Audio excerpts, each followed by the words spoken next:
Welcome to the Microsoft Graph Community Call. I'm Jeremy Thake, and I am helping out here with the community call for Microsoft Graph.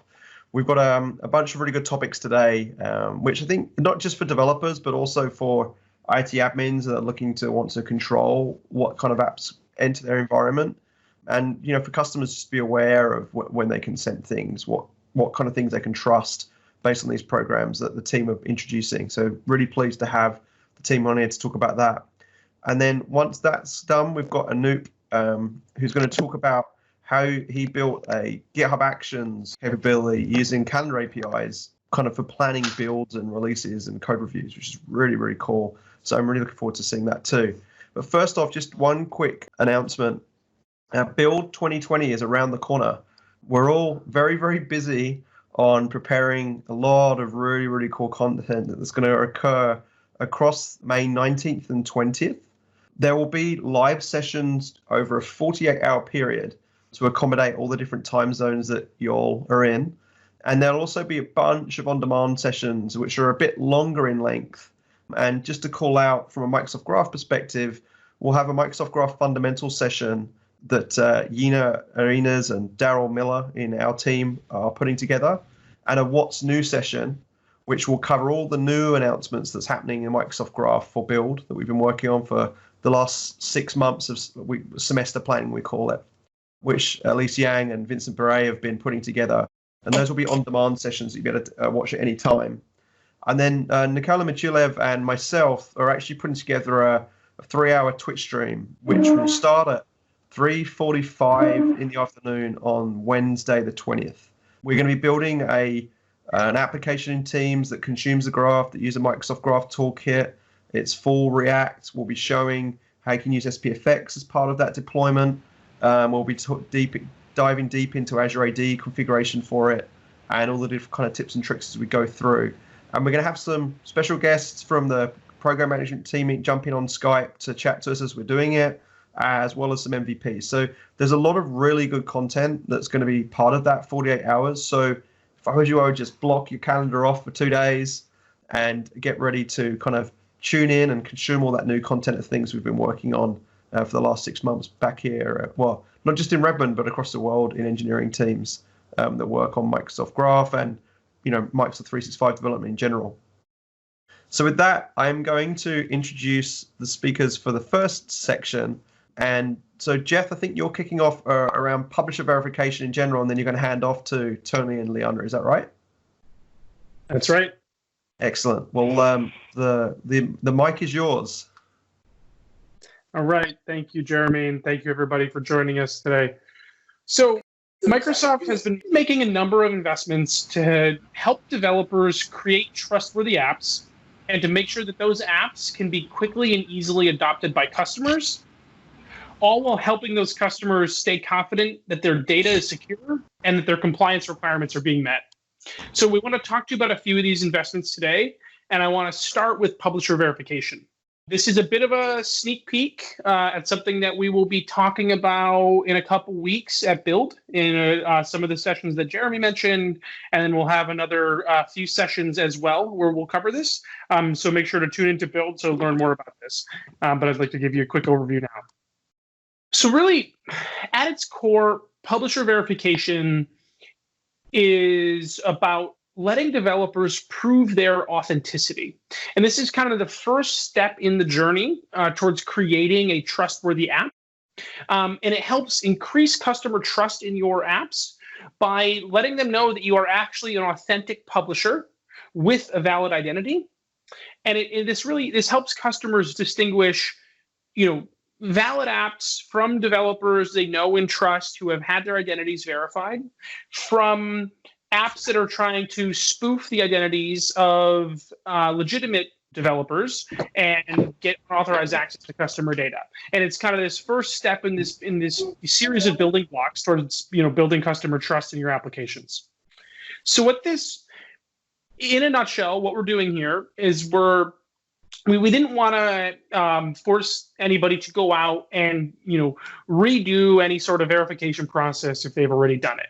And a lot of you especially folks who say might have an app listed in AppSource or Azure Marketplace, or might have participated in a developer program when we're building an app for Teams or an Office add-in, or participated in any other sort of developer program with Microsoft over the years. You might already have a Microsoft Partner Network account or an MPN account in Partner Center. And you might have gone through a process to verify your identity when signing up for that MPN account before you could participate in some of these programs. So what you'll be able to do is you'll be able to take that verified identity that you already have, and you'll be able to associate it with your app registrations in Azure AD. Now, this can be done with any app registration, but it is most relevant for apps that use OAuth and OpenID Connect to sign users in and request access to data using Microsoft consumer accounts or Azure AD accounts on the organizational side, as well as apps that call server-side APIs like Microsoft Graph, and for apps that are registered in Azure AD as multi-tenant. Now, this can certainly be done, like I said, on other types of apps, but this is where the most value is. And for these apps, what publisher verification will do is it'll increase customer trust by proving the developer's authentic, the publisher's authentic. It'll result in several pieces of improved branding for the application across various surfaces, and we'll see an example of that in a moment. And it will help these apps get easier adoption, especially in big enterprises, especially in cases where customers are very cognizant of the security and compliance footprint of their organization, and where customers are extra sensitive to the sorts of apps, especially OAuth apps, that can get access to data in their organizations. Going through publisher verification is the first major step in the journey towards making sure those sorts of customers can adopt these apps as low friction without feeling like they're making a sacrifice on security and compliance. So let's take a look at what this will actually look like on one specific surface. So this is the user consent screen that you've probably seen a whole bunch of times. When an app requests access to a consumer user's data or organizational data, the user or the admin will be prompted for consent. And you can see here that Prosware has gone through the publisher verification process, and they have the blue check mark next to their company name. Now, while this is a really nice piece of branding, I will say this is about much more than the check mark. In the future, admins will be able to set policies that reason over publisher verification status, and as an example, only allow apps with verified publishers to be used in their organizations. And this will also have an impact on various risk detections that run across apps in the ecosystem. So this really is a way to increase the security and trustworthiness posture of a given app. This capability currently is in private preview, and we are open to new participants. So if you are building apps, especially apps that do meet the criteria that I mentioned on the previous slide or two, which is these are, generally speaking, multi-tenant apps that are calling APIs like Graph, that use OAuth and OpenID Connect. You can go to that aka.ms link there. There's a quick form, just ask you a couple of basic questions, and we can get you enrolled in the private preview.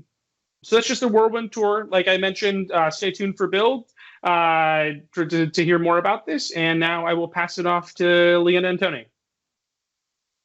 Thanks, Jeff. I really appreciate that. This can make a huge difference, I think, in terms of the trust associated with what developers are building. So I've been excited to see you working through this with the teams and get the partners involved. Are there partners already doing this already? And is there any experience you could share of how it's changed their experience, or is this private preview brand new that you're pulling people into? Yes, we've got a handful of partners who have gone through the process, who already have the badge showing up, and we've had some really good feedback so far, and people are pretty excited about being able to prove that they're authentic and kind of increase customer trust in their apps and get lower friction adoption. Awesome, that's great. Thanks, mate. I really appreciate it. Yeah, so thanks, Jeremy. The next evolution of this is to talk about app certification. So Tony and Leana have joined to talk a little bit more about that. So thanks for joining the call today. Great, thanks, Jeremy. Yeah, so basically the M365 certification program was designed, for a number of reasons, but one of the primary ones was to help give customers comfort that their data was being handled in a secure manner by third-party applications. It's also, going to be a differentiator for you in the marketplace as well. It's got some basic building block levels. Again, we just talked about publisher verification, and then publisher attestation allows you to provide details about your organization and the security posture of your application. Building on that, we go to the certification program, which again is designed to provide a great level of trust in the marketplace for your application in the customer community. We'll talk about these in the more next slides, but I want to go ahead and introduce you to Leana now to talk you through publisher attestation. Yeah, so the third-party publisher self-attestation was developed about this time last year within the team's engineering team, and it was built as a way to increase adoption of third-party apps. So we're running into customers, or in this case, IT admins, not enabling third-party apps because they didn't know if those apps met the security standards of their organization. And then on the other end of the spectrum, we were running into app developers who were constantly filling out RFPs for customers, which I'm sure you all are probably very familiar with. So the solution was to work with the app developers directly and offer them a way to self-attest to their application security and compliance posture. And we make that information readily available for the IT admins or anyone else to consume. So the goals of the program include speeding up an organization's security and compliance internal review timeline. So we want to increase the third-party app adoption, and we want to make the information necessary to make those decisions easily available for the gatekeepers, in most cases, the IT admins.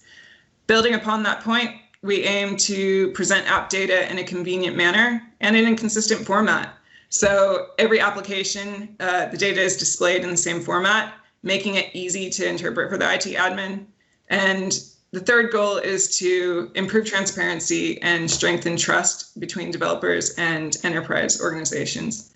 So what the actual publisher attestation is, we ask 118 questions across 90 plus different vectors, and we collect information in three main categories. So there's the general information that includes contact information, licensing information, location of the headquarters. So if a customer is looking to move forward and needs to reach the app developer, they know who to contact and, more importantly, how to contact them. Data handling is the next category. So what data does the app collect and why? Why does it collect the data? Does the app use Graph APIs? And if so, what are the scopes of the permissions that it seeks? Where's the data stored? Who has access to it? Really those sorts of questions. And then the last category is security and compliance. So we've integrated with MCAS to show which standards have been met: SOC, ISO, HIPAA, etc., those sorts of things. Other questions include, have they had any data breaches recently? What's their plan of action if they do have a data breach? What's the password policy? Do they use multi-factor authentication? And then we have about 60 more questions that all relate to that. So right now, the publisher attestation is just for Teams apps, but it is our top priority to expand the scope to include Word, Excel, PowerPoint, Outlook, and web apps that leverage Graph APIs. And so far, we've had about 70 partners complete the self-attestation for their Teams apps, and we've had really positive feedback from those that have done it. So I'll pass it off to Tony now to talk about the next tier in our program. Before we go there, one thing I think a lot of people don't realize is when they're in AppSource, if you look, for instance, at the Adobe sign for Teams in AppSource here, appsource.microsoft.com, on the left-hand side, you'll actually see the Microsoft 365 Security and Compliance section. And clicking on that Microsoft 365 certification link takes you into that information that Leana was just talking about. So the ability to see kind of the general information of where their headquarters and what their sign-in privacy policies in terms of service are, as well as kind of from a security perspective, if they've had a breach and data encryption at rest. And so there's a lot of information you can garner. And we see a lot more customers asking about what types of compliance they support to across the board. And if you scroll to the top here, you can see the data handling and the general tabs too. I've posted a link to this overall site here in the chat, so you can definitely go check that out. Searching for Microsoft 365 app certification will land you to this site page as well. So it's worth checking in this state if you've already acquired applications to see what information those publishers have. And we'd ask you that if you're using applications inside of your tenants already that maybe aren't in this list, they encourage them to go through this process as well. Sorry, Tony, to jump in there. Oh, no. That's great. That takes care of half my presentation. I appreciate it. So the certification program really builds on the attestation elements. And so all of the information that you have provided through the self-attestation process, will carry through to the certification element. It's going to be a differentiator in the marketplace. As you just saw on some of those screens, you'll have a security badge next to your application that is only given to those that have completed the certification process. And that means, basically that you're providing additional comfort to your customers that the handling of their data is of the utmost priority for you. And, that will therefore enable them to look at your application in a different manner. As Leana mentioned, this is also scoped to Teams apps only currently, but it is a top priority to expand beyond Teams apps. You can see on the right-hand side of the slide what will actually go through with an external security assessor that will work with you to determine application security elements. Operational security is really how you manage your business here. Things such as security patching, incident response, just kind of the things outside of the scope of application security.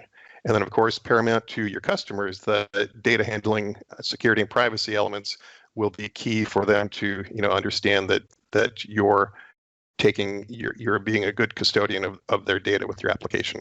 And then the compliance checks that you see at the bottom, basically, we're going to be giving you credit for external certifications such as SOC, PCI, and ISO.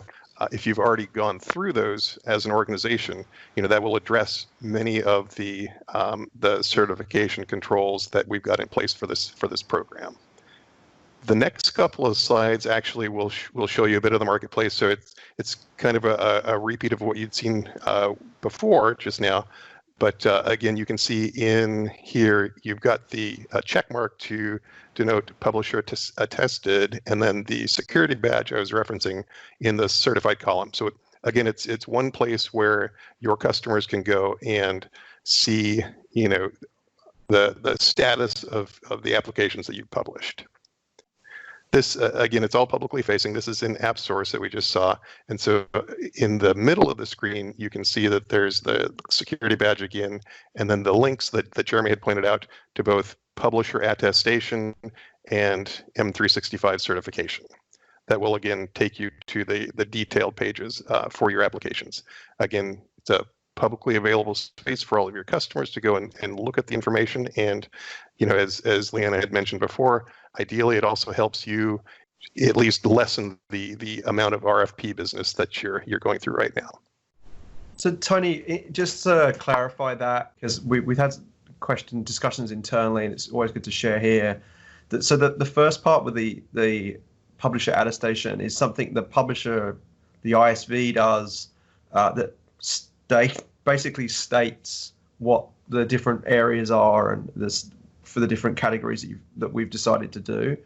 Right. The certification then looks at what they've stated and actually validates that all that information is correct. Is that really the way to read it? So that's a part of it, yeah. So there is validation from the third-party security assessor, but they will also go beyond that and look for evidence for particular controls in those 4 domains. So it's I would say it's not a full-blown audit, like a PCI audit or something like that, but we have selected, what we feel are the most applicable controls in our marketplace to demonstrate, that the ISV is taking good care of the customer's data and information. And I think as someone, I've worked at 2 different ISVs in the past in this ecosystem, and having the ability to have this information that I can, point customers to certainly is going to increase the confidence of someone going through that purchasing thing. Typically in the deals I worked on, the deal would be closed and then the IT admins would get involved to then kind of be the people that say no. And so having this kind of information to ensure that trust is going to make a really big difference, I think, in terms of that kind of deployment. I think that happens once it's been purchased. It's really a win-win-win. It's a win for the ISV because they get to differentiate themselves in the marketplace. It's a win for Microsoft because we're also protecting our customers' data, and Correct. It's a win for the customer because they've not only got the comfort that their data is being handled properly, but they can spend more time doing things other than app investigation with RFPs. And so what's the process for people? What's the kind of call to action here? How would they go about getting self-attested right now or publisher attested right now? So right now there's, the funnel that we're looking at is apps that are going through Partner Center that are being registered. They are notified that the self-attestation process and the certification process exists at time of app publishing, as well as the new program that Jeff introduced with the publisher verification that will funnel appropriate applications into our pipeline as well.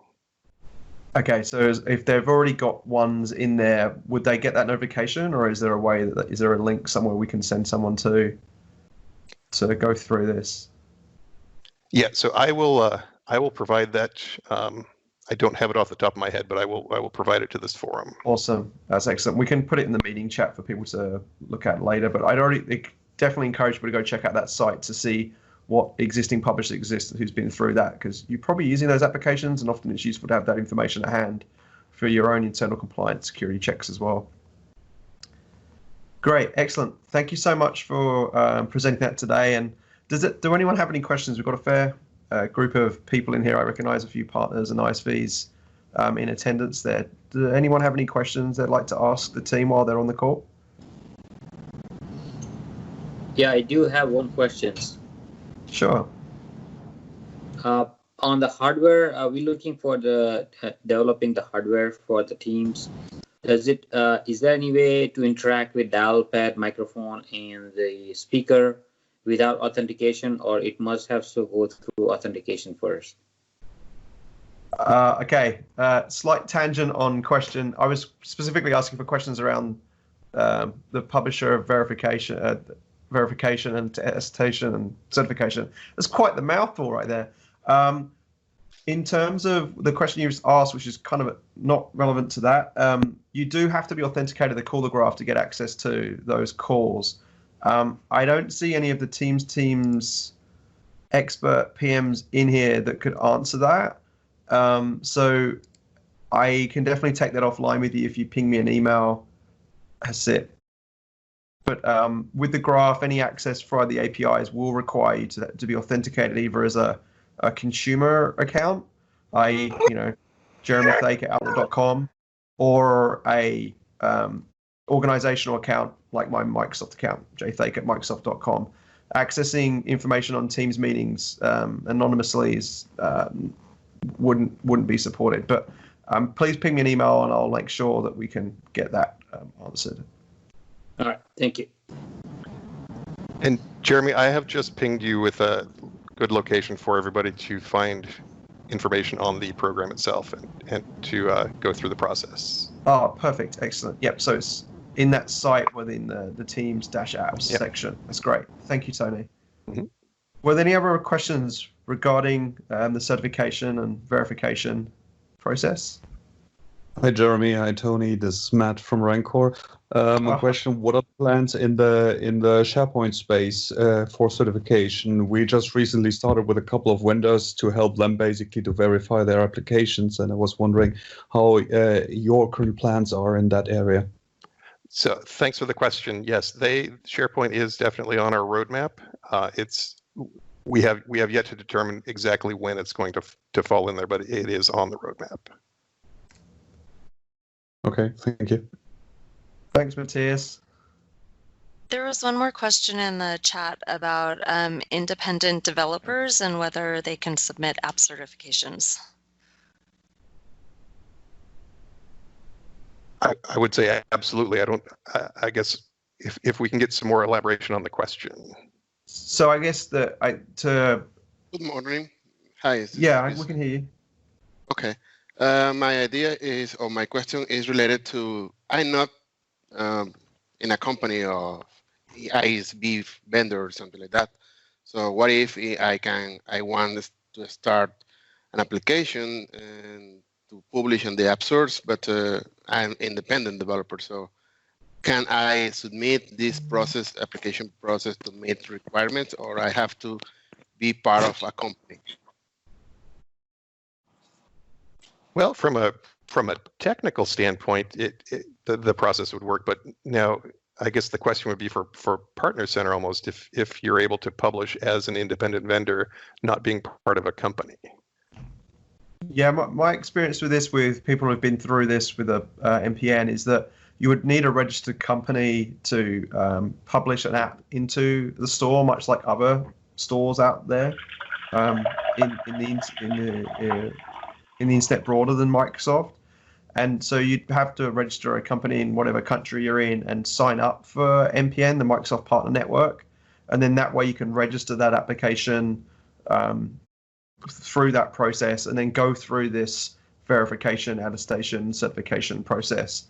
I think there's huge value, Luis, in that perspective, because obviously being a smaller independent, having this kind of certification adds that level of trust that maybe you wouldn't have going to a larger customer up front. And obviously that's kind of the huge value there. I think there's an assumed value with some of the known software vendors out there that they're trusted from a compliance perspective.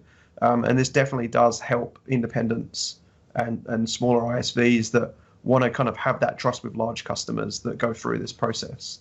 On the Microsoft Partner Network site, it's partner.microsoft.com. There's information on how you can sign up for NPM, and it will require you to have a registered company to do that for various reasons, including tax reasons and so forth. Cool, thank you. So look, that's great. We're bang on time as well, so I appreciate you guys with the questions, and thank you for sharing that. And if you do have any follow-up questions, you can post in this chat post the meeting, and we can get the team to respond there too if you have anything you'd like to ask. So thank you again for that, Tony and Leana and Jeff. Really appreciate it this morning. And so now we have Anoop Tatti from Content and Code that is going to be talking about GitHub Actions and the Calendar API. This was something I saw him blog about recently and actually reached out on Twitter to volunteer to present in this call. So if you are blogging and are building stuff with Microsoft Graph and want to present what you're doing inside of these calls with a broader audience, I'd really encourage you to reach out to me either on Twitter or my email, jthake@microsoft.com, and we can get you scheduled for upcoming community calls. We really are looking to have more and more community members sharing what they're doing with the graph to kind of really show the creativity of all the possible things you can do by kind of accessing data that's inside of Microsoft 365. So Anoop, thank you for joining the call this morning, and you have the stage. Thank you very much, Jeremy. First of all, I would just like to apologize for the background noise. If you hear that, there's some diversion, so all the traffic is being diverted very close to my house. So sorry, apologies in advance. So yeah, just a quick intro. My name is Anoop Tatti. I'm a SharePoint developer working at Content and Code based in London. That's my Twitter account, Anoop Tells, and I do write blogs on Medium under the account Anoop T. And so you can follow me on those platforms. Right. So today's session is about GitHub Actions and how to use Microsoft Graph in GitHub Actions. We'll come to know about these actions very soon. So I have divided this session into two parts. In the first part, there'll be a demo of the functionality, and in the second part, there'll be the explanation of the code of the functionality. So what I have here is and by the way, all the demo that I'm showing is mainly applicable for all for the repos that are hosted in GitHub. So what I have here is in my account, I have a GitHub repository. Just imagine that this is a big repository with a lot of files, but it's actually a simple one with just one file. And then I have two branches. One is the master branch and the develop branch. So what I have done is I've made some small changes in the develop branch, and then I'll go ahead and create a new pull request, and then I'll just give it a nice description and comment, and then create a pull request. Now, if let me just switch to my calendar. So if all goes well, then what should happen is I should see an event that gets created in my Outlook calendar to review that pull request that was just submitted. So the situation might be, someone creates a pull request, and as the owner of the repository, an event gets created in your calendar. So like I said, that's the event that got created, and if I open that, it says new pull request has been submitted on that repository from that user, and then I can review it by clicking the link. Click on that, and then it gives me the detail of the pull request, so what file was updated and if there were any comments. And then as the owner of the repository, I can go ahead and take further actions. Now, how did we achieve this? This was done by something called as a GitHub workflow. So each repository in GitHub can have one or more workflows, and those can be seen by clicking on by going to the code and then opening the GitHub and then workflows folder. So that's the workflow that was created, which created the event in my calendar. So if you are familiar with Azure pipelines, this might look familiar. So it's nothing but a YAML file in which we specify some instructions. So the first thing we do in a workflow is give it a name. So in this case, we've called it as create event, and then we specify the trigger for that workflow. So in this particular case, we have said this workflow should trigger on pull request and whenever there's a pull request on the master branch. And then each workflow is made up of several jobs, and each job contains several tasks. So if we look at this job, which is called as create event again, we specify a host on which the workflow should run. In this case, we have said Ubuntu latest. We can have a separate session on the host machine itself, but because that's a different topic. But let's concentrate on the steps in the workflow. So we have a couple of steps here. The first one is printing a message. This is just for demo purpose. So all this does is just prints a message saying about to call an action, and the next one, this particular task is the main one that creates an event. So basically what we are doing here is there is code on GitHub which lets us create event in someone's calendar using Microsoft Graph. Now, instead of writing that whole code ourselves in the workflow, we are just consuming that code in the workflow, i.e. we are consuming a GitHub action in our workflow. And in this particular case, we are consuming this MS Graph create event GitHub action. So each action accepts some input parameters. In this case, we have sorry, let me just clear all that. In this case, we have these input parameters. So basically, tenant name, app ID, secret, and then the subject, body, and the email address of the event of the person in whose calendar the event must be created. So that's a workflow in a nutshell. Now, if we look at the run of this workflow, so essentially we saw a few minutes back that this workflow ran and it created an event in my calendar. So if I just look at the run of that workflow, I just need to click on Actions and then click on the latest run. And then I can see that the first thing it does was it printed a message which was about to call an action, and then it called the action, which then it set up graph, and then it created an event, and then just posted a message saying event created. Now, how did all this happen? So what we'll do is we'll just take a look at the code of this particular GitHub action. So as you can see, the name of the repository is MS-Graph Create Event. So if I go in a new tab and then open that same repository, which is MS-Graph Create Event, I can see the code for the GitHub action. This is nothing but a simple TypeScript project. So if you're familiar with TypeScript, you can see all the folders over here like source, lib, dist, etc. So this is just a simple TypeScript project. If I just go into the source folder and then expand the one TypeScript file that I have, let me just quickly explain the details of this file. So initially what we are doing is we are just importing some libraries that are needed. In this case, the core library that is to do with actions, and then some other libraries that are needed for graph.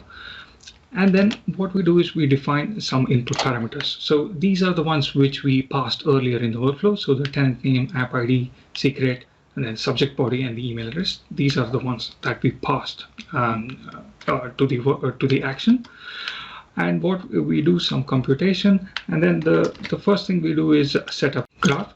So in this case, we are using PNP.js to set up graph. This is because I'm SharePoint developer familiar with PNP.js. That's why I've used that. But there are other options as well, which Jeremy will be explaining after this demo. So once we set up graph, we just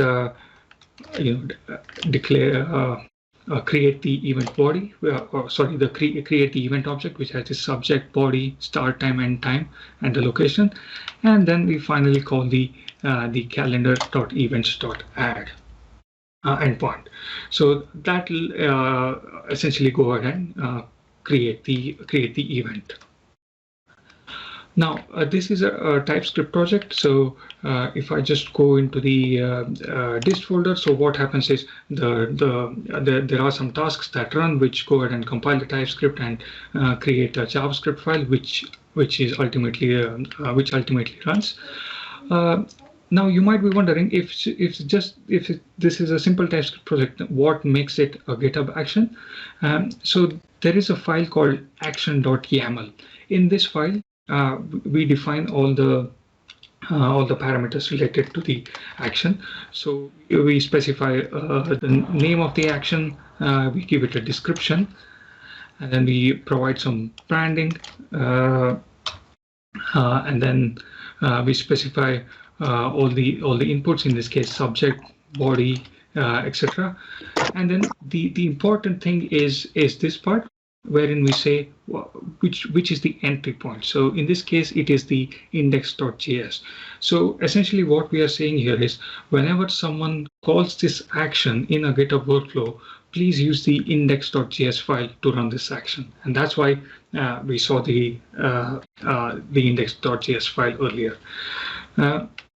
So that's how this particular action works. Now, what I have explained here is a simple GitHub action. So what this does is takes some input parameters, uses graph, and creates an event in someone's calendar. Now, with graph into picture, the possibilities are endless. Say you might create a workflow which will trigger when an issue is labeled as critical in GitHub, and that will that may call an action which will go ahead and post a message in a Teams channel as an adaptive card to say an issue has been marked as critical, and then the team members of that team will come to know about it and then take the further steps. So yeah, what I'm trying to say is with when graph comes into pictures, the possibilities are endless. So GitHub can easily interact with Office 365. Now, in the final part, I just want to show how easy it is to basically create these actions. GitHub have an account called Actions, under which there is a repository called TypeScript Action. This particular repository can be used as a template to create your own GitHub Actions. So as you can see, it's a TypeScript project that has all these source and dist files, etc. There are also some files for related to jest configuration, so you can add some test scripts, etc. And then, depending upon your requirement, you can go ahead and clone this repository and modify the TypeScript file, the main.ts file, integrate graph into this, and then write all your code here. And then once all that is done, you can compile that and then which will create the JavaScript in the dist folder. And you can go ahead and change the action.yaml file to specify all the inputs and description, etc. So this particular repository has a README file as well, which clearly explains how you can use this repository to create an action of your own, and how to publish it, and how to even validate your action within a workflow. So yeah, that's all about GitHub Actions. I'll post the links to all these repositories. That's it from my side. So now I'll hand it over to Jeremy, who can explain the other options by which we can use Microsoft Graph in these actions. Yeah, that's great. I had a quick question. So I noticed some tokens there for client ID and secret. Yeah. Where are you storing those in GitHub? Maybe you mentioned that and I missed it, but because obviously with GitHub being open source and public, you wouldn't want to be putting your app IDs and secrets directly into the TypeScript files. Yes, yeah, that's right. So if I just go to the workflow again, so you are asking about these tokens, right? Correct, the app ID. Where are those stored? Yeah, so as you can see, it says we use the word secrets. So each GitHub repository, in each GitHub repository, you can create something called as secrets. So if I go into the settings of this repository, and then click on secrets in the left navigation, you can see these are all the secrets that I've created for this repository. And the best part about secrets is they can be created only once. No one can edit them, not even the owner, and no one can access these secrets except for the actions. And even if you want to try and print these secrets in a GitHub workflow, it'll just print out the message as star. It won't output this secret anywhere. So it is a proper secret. Yes. Yeah. Yeah. Okay, I wasn't aware of that. That's awesome. Yeah. How long did this take you end to end to build? GitHub's been promoting GitHub Actions for a while, but what kind of learning curve did this have for you exploring this? Yeah, so there is a lot of documentation about GitHub Actions by the GitHub team itself. And also there are a few YouTube videos that are helpful, which train you on how to start using the GitHub Actions and how to start, writing the code, etc. But with respect to the using the graph, etc., I had all the code for creating an event in my other SharePoint framework web parts. So all I had to do was just take that code and then take that TypeScript code and then put into this GitHub action, and then just change the input parameters, and that was it. So yeah, learning GitHub Actions was mainly through documentation and YouTube videos. And then you've just created a completely separate Azure AD application with specifically with this calendar.read-write permission for your particular user. Yes. For this app only in the approach you're taking, because you're using a secret and a client ID. Yes, that's right. So I created an app registration which has the calendar.read-write permission. So technically this could, based on labeling or something, create this on different people's calendars if you chose, because of the fact that it will have access to everyone's calendar in this app-only approach. Yes, that's right. So this particular GitHub action that I've created expects an email address. So depending upon the email address that is specified, it'll create an event in that particular person's calendar. Yeah, because you're using that as the UPN to get to the mailbox. That's really neat. It's such a cool scenario, and I see Vincent Berry's already saying that he's going to tweak this to create a to-do task rather than a calendar entry. So yeah, that'll be nice. There's a bunch of scenarios where this makes a lot of sense. Just to touch on the SDK aspect of the usage here.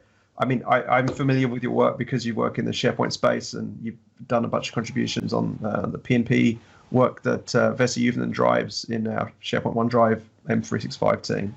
And so you're using the PNP.js, which is an open source SDK for connecting to SharePoint APIs as well as Graph APIs. And so we commonly see that being used by kind of people using SPFX and SharePoint Dev. There is another approach. We have a Microsoft Graph JavaScript API. The main difference fundamentally is that our API is or SDK is auto-generated based on the manifests. So every week we publish new APIs onto the graph and changes, and our SDKs basically get triggered to go generate new APIs, new SDKs that are incorporating those particular APIs across the whole surface layer. We're working with about 50 different engineering teams across the graph, and so there's always new things flying through. And so the difference there is that with the PNP.js SDKs is that it's a community contributed project where the SDKs are basically hand cranked based on particular scenarios that in some cases actually bolt various parts of Graph APIs together into like commonly packaged things. It's very similar to how the Office 365 CLI is being built by the PNP team as well. So definitely different uses and different approaches to what you'd want to do. The one thing we're working through with the PNP.js team is the other main benefit that they have is they have a fluent interface for the API. With the Microsoft Graph JavaScript SDK right now, you have to put the URLs in as strings. It's not strongly typed like our other APIs like the .NET SDKs. And so we're working through that with the Microsoft Graph JavaScript SDKs to get that fluent design done in an automated way. Obviously, it's a little bit trickier in automating a fluent API across the entire surface layer. It's certainly a lot easier to do it fluent when you're doing it on a case-by-case basis per SDK method you drop out. And so we're trying to get to the point of matching that in the JavaScript SDK, as we've mentioned on some other community calls as well. And we are still looking for feedback, and there are some issues in the Microsoft Graph JavaScript repo where you can kind of contribute and provide your feedback on what we're doing there across the Fluent. So please keep checking in on that. So Anoop, thank you so much for sharing that today. When I saw your post, it's just another great example of how you can use the graph across other conveniently Microsoft stack, but there is no reason why this can't be, implemented in other systems outside of the Microsoft world, outside of GitHub and further. So Anoop, thank you for taking time to put that demo together, and credit to how well you presented that. You are a Zoom it king when it comes to highlighting areas of the screen. So other presenters take note. It definitely helps to be able to follow along in using those things. I don't believe there were any other questions related to that. There was a few on how to get started, and those GitHub Actions links have been shared. And when the on-demand recording's out by the end of the week, we'll have all those links in the blog posts on Microsoft Graph and the M365 blog as well. So just as a quick recap here, Build 2020 is around the corner. It is a virtual event. It will be for a 48-hour period on the 19th and 20th of May. We will have a very own Microsoft 365 keynote with Rajesh Yar, our EVP for the whole of E+D internally at Microsoft. And Yuna Arenas, our fearless leader of Microsoft Graph, will actually be in that keynote talking about Microsoft Graph. There'll be lots of talk about Fluid Framework and Microsoft Teams. So please do not miss that keynote. It will set the stage for where we're going in the future with the M365 platform from a developer perspective.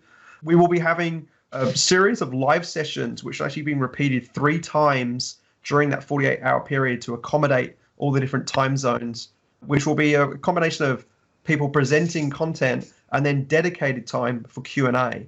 So when the schedule comes out on May 11th, next Monday, please go check and essentially just block out your calendar for 48 hours and then just work out what you want to go see.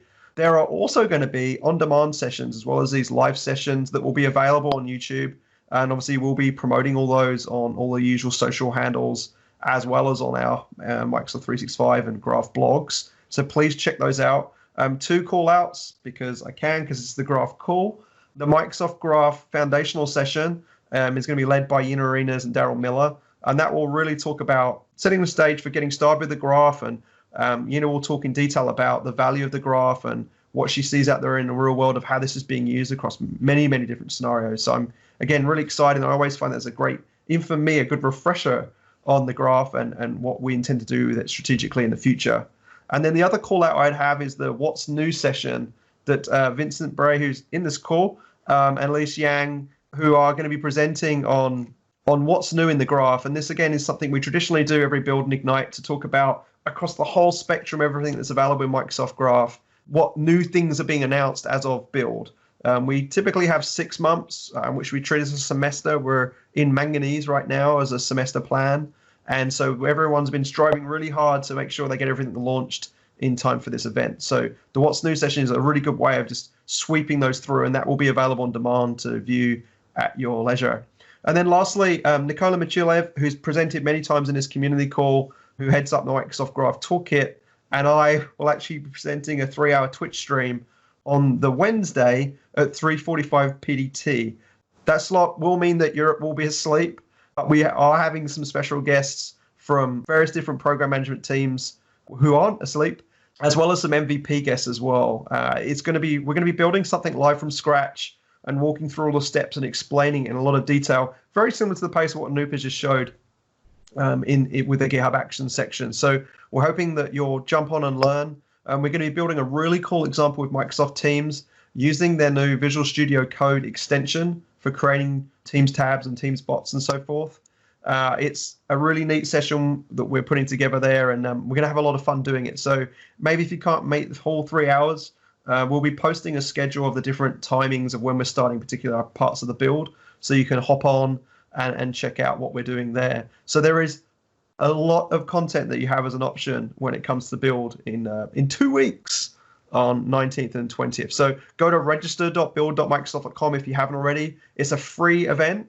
And again, we're coming to you. We'll be on your screen. Scott Hanselman has a great video if you haven't seen it already on Twitter. We're coming to your living room, your home office, your bedroom, wherever you are. We will be there on your time zones accommodating and repeating live sessions to make sure that you get to see the latest from Microsoft, specifically around Microsoft 365 Keynote, or the platform in our perspective. And just as a quick reminder, there are many other community calls here that we have across the variety of the month, across M365 development. If you haven't seen these before, please go check those out. And then myself and an MVP, Paul Schaeferlein, also do a podcast. I'm not personally consuming too many podcasts at the minute because I haven't got my commute as an excuse to listen to them on the road driving to work. But we just did one which launched yesterday on Outlook add-ins with Juan. They're making some amazing strides there on some cool scenarios that people have been asking for user voice for a long time. So if you haven't caught up with that in a while, I definitely encourage you to check out that podcast. And then on Monday next week, we actually interviewed the Edge team and talked about identity and some of the awesome new features that are coming in Edge, specifically for developers and end users and IT pros around identity. So definitely go check that out as well. And then just lastly, to wrap up, the useful recording will be available if you want to send this to other people that maybe couldn't attend the call, or you had to jump out early, or you came in late. They'll all be available on the M365 Dev YouTube channel. I'd encourage you all to click subscribe in YouTube so you get those alerts on your phone if you have the YouTube app installed. And our Twitter account of Microsoft 365 Dev is where you should be following on Twitter to keep up with all these announcements. The next call will be June 2nd at the same time at 8 a.m. PST. If you're interested in presenting, we still have slots open for the community contributions. I feel like some people have been voluntold in the chat of this call of what should be presented for the next one, but we'll see how we go. And I look forward to seeing you all at Build 2020 in 2 weeks. So thanks for your time today. Anoop, thank you so much. And Ariana and Brian and Jeff for presenting. And we will see you next month, June 2nd, 8 a.m.